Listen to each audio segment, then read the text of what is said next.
جمہوریت جس لفظ کا ترجمہ ہے وہ انگریزی میں ڈیموکریسی ہے، اور اس کے معنی ہے حاکمیت عوام، عوام کی حاکمیت۔ تو اپنی اصل کے اعتبار سے یہ نظریہ بالکل اسلام کے خلاف ہے، کیونکہ حاکمیت اعلیٰ وہ در حقیقت اللہ جل جلالہ کی ہے، ان الحکم الا للہ۔ البتہ شریعت کے احکام کو مد نظر رکھتے ہوئے اور اسلامی اصولوں کو دیکھتے ہوئے یہ بات نظر آتی ہے کہ اسلام نے سیاست کے معاملے میں چند بنیادی اصول عطا فرمائے ہیں، اور ان اصولوں کی تطبیق کس طرح ہو اس کو ہر دور کے اہل بصیرت پر چھوڑ دیا۔ مثلا اصول یہ ہے کہ حکمرانی، حاکمیت اصل میں اللہ جل جلالہ کی ہے، اور جو کوئی دنیا میں حاکم بنے اس کا نام چاہے کوئی بھی رکھ دیا جائے، چاہے اس کو خلیفہ کہیں، چاہے اس کو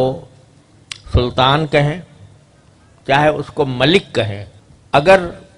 وہ بنیادی اصولوں کے مطابق حکومت کر رہا ہے تو اس کو ہم شریعت کے خلاف نہیں کہہ سکتے۔ پہلے یہ سمجھیے کہ قرآن کریم نے اگرچہ جو اصل لفظ استعمال فرمایا وہ تو خلیفہ کا ہے، اور حضرت داؤد علیہ السلام سے بھی یہ فرمایا انا جعلناک خلیفۃ فی الارض، لیکن ساتھ ساتھ ملوک کا لفظ بھی موضع مدح میں اور موضع نعمت میں استعمال فرمایا۔ بنی اسرائیل سے فرمایا کہ وجعل فیکم ملوکا، تو یہ نعمت کے طور پر ذکر فرمایا کہ ہم نے تمہارے اندر سے بادشاہ پیدا کیے تھے، ملوک پیدا کیے تھے۔ اور اسی طرح جو حضرت سموئیل علیہ السلام کے واقعے کو بیان کرتے ہوئے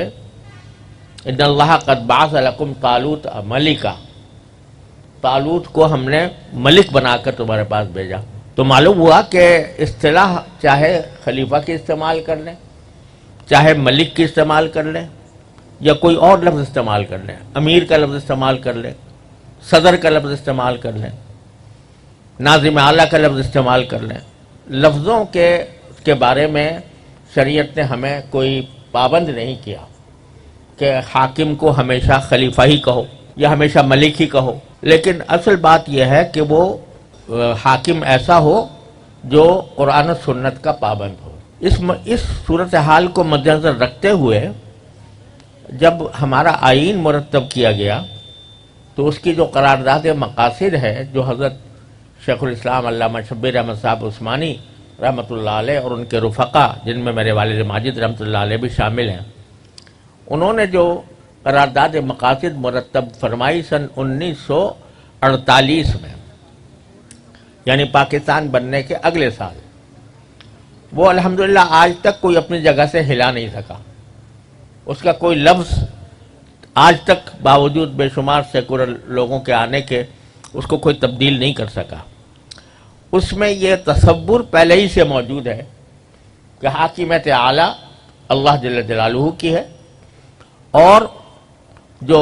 منتخب نمائندے حکومت کریں گے وہ اسی حاکمیت کے تحت ان کے اللہ تعالیٰ کے نائب ہو کر حکومت کریں گے۔ اور جمہوریت کا لفظ جہاں استعمال کیا گیا تو اس کے ساتھ یہ لفظ استعمال ہوا کہ جمہوریت جیسا کہ اسلام کے احکام کے مطابق ہو تو اس کو نافذ کیا جائے گا۔ تو جمہوریت الاطلاق اس کا ذکر نہیں ہے، بلکہ ایسی جمہوریت کہ جو اسلام کے احکام کے مطابق ہو، اسلام کے تشریحات کے مطابق ہو، اس کو رکھا جائے گا۔ یہ قرارداد مقاصد پہلے دن سے سن 1948 سے ہمارے آئین کا ایک حصہ بنی چلی آ رہی ہے، اور اسی لیے ہمارے اکابر نے، جس میں علامہ شیخ الاسلام حضرت علامہ شبیر احمد صاحب عثمانی رحمۃ اللہ علیہ ان کے قائد تھے، اور میرے والد ماجد قدس اللہ تعالیٰ سرہ نے بھی اس کی تثبیت میں حصہ لیا،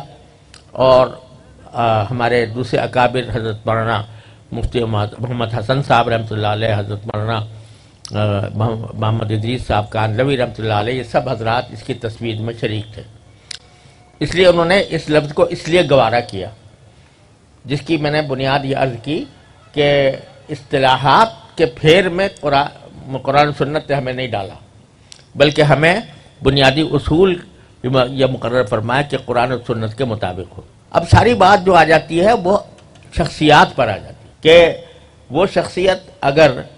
قرآن و سنت کے اوپر عمل کرنے کا نہ صرف عزم رکھتی ہو بلکہ اس کے بارے میں کوشاں بھی ہو، تو پھر وہ اس کا نام چاہے آپ اس کا صدر رکھ لیں، چاہے وزیر اعظم رکھ لیں، چاہے اس کا نام آپ بادشاہ رکھ لیں، چاہے اس کا نام خلیفہ رکھ لیں، تو شریعت نے اس کے اوپر کوئی پابندی عائد نہیں کی۔ اب سارا مدار اس پر ہے کہ کون سی شخصیات ہیں جو اس مقام تک پہنچتی ہیں کہ جو ملک کا نظام چلائیں۔ اب یہ تو آپ نے دیکھا ہوگا